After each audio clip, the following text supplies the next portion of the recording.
Hello friends, ரோஜா செடியில் நிறைய தளிர் வர வைக்கிறதுக்கு, அதே சமயத்தில் நல்லா அடுக்கு பூக்களாக பூக்கிறதுக்கு நம்ம எரு போடலாம். வீடியோக்குள்ளே போகிறதுக்கு முன்னாடி புதுசாக பார்க்குறவங்க நம்ம சேனலை சப்ஸ்கிரைப் பண்ணிக்கோங்க. வாங்க வீடியோக்குள்ளே போகலாம். இப்போது இந்த லில்லி பாருங்கள், ஃபஸ்ட்டு எவ்வளோ அழகாக பூத்துருக்கு. ஏற்கனவே ஒரு லில்லி பூத்துது, இதே பிங்க் தான், லைட் பிங்க்கு. இப்போ ஒரு பூ தான் பூத்துது. இது கொஞ்சம் புது செடி. இப்போ தான் கொஞ்சம் கொஞ்சமாக வந்து பக்கத்தில் கன்று போட்டுன்னு வருது. இது கிழங்கு வந்து பெருசானா ஃபெர்டிலைசர் கொடுத்தா பூ பூக்கும். அதே சமயத்தில் கூட மழை வந்தால் நிறைய பூக்கள் இருக்கும். கொஞ்சம் நாள் ஆகும் இந்த தொட்டி ரொம்பறதுக்கெல்லாம். இதில் சீடு ஃபார்ம் ஆகுமான்னு தெரியல. இப்போ தான் கொஞ்ச நாள் தான் ஆகுது வச்சு. போன வாட்டி சீடு வரல, அது நான் பார்த்துட்டேன். நல்லா இருக்கு பாருங்கள், பேபி பிங்க்கு. இப்போ இந்த ரோஸ் செடிக்கு தான் நான் கொடுக்க போகிறேன் எருவு. இந்த ரோஸ் செடி வச்சு இப்போ தான் 2 days தான் ஆகுதுன்னு நினைக்கிறேன். அப்போ வந்து நம்ம கொஞ்சமாக எரு போட்டிருக்கோம். அதாவது முட்டை ஊடெல்லாம் நான் ஏற்கனவே போட்டிருக்கேன். கொஞ்சமாக வந்து நீங்கள் இப்போ நான் சொல்கிறது போட்டிங்கன்னா பெரிய பூ பூக்கும். ஆனால் ஒரே டைமுக்கு பொருள் இல்லைனாலும் ஒவ்வொரு பொருளாக 3 days கழிச்சு நீங்கள் கொஞ்சம் கொஞ்சமாக கொடுத்துட்டிங்கன்னா பெரிய பூக்கள் வரும். இப்போ நான் சொல்கிற எருவு நீங்கள் போட்டிங்கன்னா கண்டிப்பாக நிறைய பொருளெல்லாம் சேர்த்து அப்படியெல்லாம் கொடுக்கணுன்னு ஒன்றும் இல்லை. ரோஜா செடிக்கு நான் சொல்கிற மாதிரி நீங்கள் போட்டிங்கன்னா கண்டிப்பாக பெரிய பூக்கள் பூக்கும். இப்போது ஏற்கனவே வந்து நம்ம வந்து செடிக்குள்ளே ரைஸ் வாட்டர் ஊற்றுறோம். ரைஸ் வாட்டர் இப்போ பூவெல்லாம் பூத்து முடிஞ்சிச்சு. நம்ம கட் பண்ணிவிட்டு இந்த இலையெல்லாம் கட் பண்ணிட சொல்லிட்டேன். பாருங்கள், கட் பண்ணிட்டோம். இப்போ தான் 2 days தான் வந்து வீடியோ பண்ணி கட் பண்ணிட்டோம். தளிர் வர்றதுக்காக எல்லா லீஃபும் கட் பண்ணாமல் ஒரு கிளைக்கு நம்ம கட் பண்ணி விட்டோம்னா பூ பூத்த கிளைக்கு இந்த இடத்துலலாம் தளிர் வரும். இப்போ நம்ம வந்து இதில் வந்து ஏற்கனவே சொல்லியிருக்கேன், பனானா பீல்ஸ் எல்லாம் நீங்கள் அப்பப்போ போடணுன்னு சொல்லிட்டு வீக்லி ஒன்ஸு 10 days ஒன்ஸு ஒவ்வொரு பனானா பீல்ஸ் வந்து நீங்கள் செடிக்குள்ளே போட்டுடலாம், சின்னதாக கட் பண்ணிவிட்டு. அப்போ நல்லது. ஆனால் இதோடு தான் இல்லை, இப்போது இது போல் அப்பப்போ நீங்கள் 10 days ஒன்ஸு 2 வாழைப்பழம் தோலோ 1 வாழைப்பழம் தோலோ நீங்கள் செடிக்குள்ளே பிச்சு போட்டுக்கலாம். மேல் சைடில் கூட இல்லை வச்சுட்டு லேசாக மண்ணில் அழுத்தம் கொடுத்து போட்டுடலாம். இல்லைன்னா மண் மூடி வச்சிடலாம். அது போல் செய்யணும் கண்டிப்பாக. அது போல் போட்டுட்டு நான் சொல்கிற எருவெல்லாம் போட்டுக்கிட்டே வந்தால் கண்டிப்பாக அடுக்கு பூக்கள் வரும். ஏற்கனவே வந்து கடுகு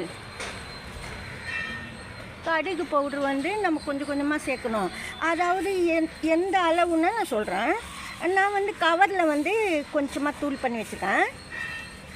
எதுக்காகன்னா அப்போ தெரியும்னு சொல்லிட்டு மிக்ஸி கப்பில் ஒரே டைம் கரைச்சிட்டா கெட்டு போய்டும் சொல்லிட்டு நான் அப்படியே தான் வச்சுருக்கேன். கொஞ்சம் கொஞ்சமாக கட் பண்ணி போடலான்னு சொல்லிட்டு. இங்கே பாருங்கள், கடலை புண்ணாக்குது நிறைய வாங்கி வச்சுருக்கேன். இப்போது அதாவது ஒரு 1/4 கிலோ அளவுக்கு வாங்கி வச்சுருக்கேன். 1/2 கிலோ அப்படி கேட்டால் கூட அவங்க 1 கிலோ தான் வாங்கணும்னு சொல்கிறாங்க. நான் கொஞ்சம் கொஞ்சமாக கேட்டு வாங்கிட்டு வந்துட்டேன். இப்போ நான் வந்து இப்போ இது ரொம்ப சின்ன செடி இது, அதனால வந்து இப்போ நான் காமிச்சேன் அந்த அளவுக்கு நீங்கள் தூள் பண்ணி வைக்கணும். ஸ்பூனில் கணக்குன்னு குட்டி ஸ்பூனில் 1 ஸ்பூன் போடலாம். பெரிய ஸ்பூனில் ஒரு 1/4 ஸ்பூன் தான் போடணும். நான் காமிக்கிறேன் எந்த அளவுக்கு ஒரு செடிக்கு போடணும்னு சொல்லிட்டு. ஏன்னா நம்ம அடுத்த எருவும் நம்ம இதுக்குள்ளே போட போகிறோம், அதுக்காக சொல்கிறேன். பாருங்கள், இதுவே ஜாஸ்தி தான். நான் வந்து 2 சிட்டிக்கை தான் நான் போட்டேன் போன வாட்டி. பெரிய பூ பூத்துது, அது ஆரஞ்சு கலரு. அதனால தான் அதே போல் போடணும்னு சொல்கிறது நான். பாருங்கள், இந்த அளவுக்கு வந்து இதில் பனானா பீல்ஸ் இருக்கணும். இது வந்து கடலை பிண்ணாக்கு. கடலை பிண்ணாக்கு போடும்போது ரொம்ப நல்லது. இப்போ இந்த பொருள் தான் இருக்குது, 3 பொருள் இல்லை. அதாவது கடுகு, எள்ளு, வேர்க்கடலை பதில் தான் வந்து இந்த கடலை பிண்ணாக்கு. நீங்கள் கடலை பிண்ணாக்கு வந்து ஃபஸ்ட்டு வந்து கொஞ்சமாக வந்து பவுட்ரு பண்ணிவிட்டு சாயில்குள்ளே சேர்த்துடணும். அதுக்கு முன்னாடி நீங்கள் பனானா பீஸ் வச்சிடணும். அப்படி நான் சொல்கிறது வச்சுட்டு இப்போ இன்னும் 3 days கழித்து எள்ளு பவுட்ரு போடணும். திருப்பி 3 days கழித்து கடுகு பவுட்ரு போடணும். எல்லாமே 1/4 ஸ்பூன் தான் போடணும். அப்போ தான் கரெக்டாக இருக்கும் பிளான்ட்டுக்கு. சின்ன செடி இது. நான் பெரிய செடிக்கே வந்து 1/4 ஸ்பூன் தான் போட்டேன். 3 பொருள் தான் நம்ம போடணும், அப்போ தான் நல்லது.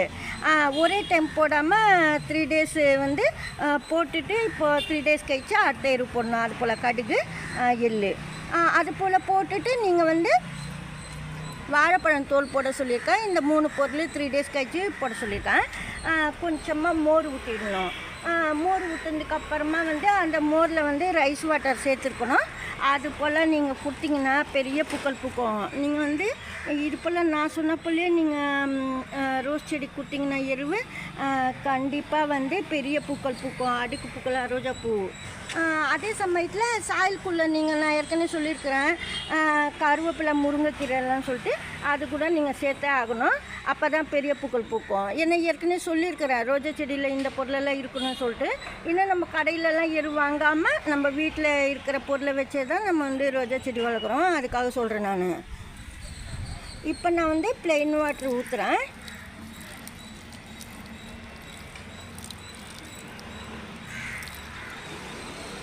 இது போல் நீங்கள் எரு நான் சொன்ன எருவெல்லாம் கொடுத்தீங்கன்னா ரோஜா செடியில் அடுக்கு பூக்களாக பூக்கும். இந்த வீடியோவில் தான் பிடிச்சிருந்தா லைக் பண்ணுங்கள். நன்றி, தேங்க்யூ.